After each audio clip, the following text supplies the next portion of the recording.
أنا فخور بوجودي هنا اليوم كرئيس الوفد الإسرائيلي الرسمي لإقامة العلاقات مع المغرب. وصلنا إلى هنا على متن رحلة تجارية إسرائيلية مباشرة. هذا اليوم كبير عندي شخصي، ماشي غير من السباب السياسي. ويا ربي مخلوف خليفة الله يرحمه، وأمي الله يطول عمرها عزيزة، وأخواني دي كبار مني خلاقوا هنا.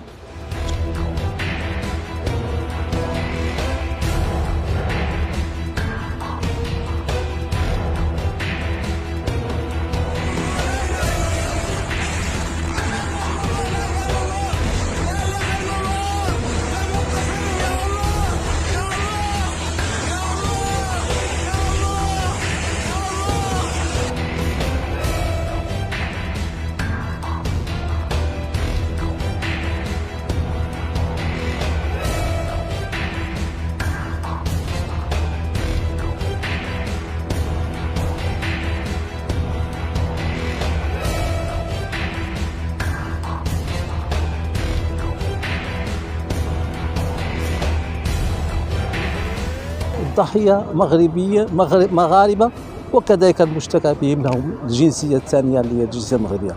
لذلك احنا ننتظر من أن يكون القضاء في المستوى الحدث، وأن لا يتأثر بأي ظرف من الظروف السياسية